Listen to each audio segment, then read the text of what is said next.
Simba imethibitisha ni timu ndogo kwa Yanga. Maana halisi ya mtoto hatakiwi kulala na chenchi ndo ile.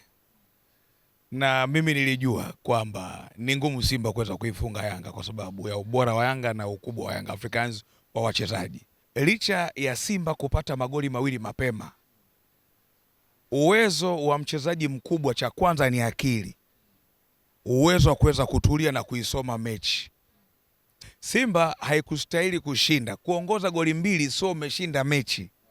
Simba haikustahili kushinda kwa sababu licha ya kupata magoli bado ilishindwa kuifanya Yanga kuwa mtumwa kwenye dakika 90.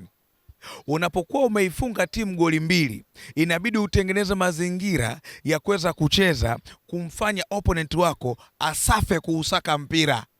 Yanga imethibitisha kwamba ni timu kubwa.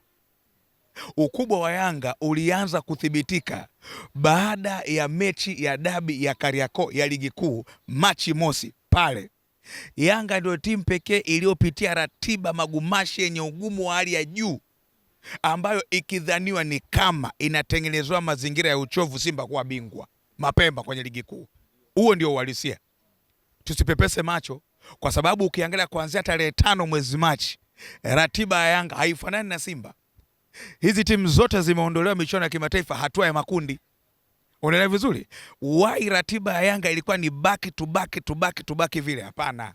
Kulikuwa kuna kitu kinatengenezwa, lakini kwa sababu ukubwa na Mungu ni mkubwa. Yanga hii hapa gap limerudia ile kono la nyani, mkono mmoja weka juu.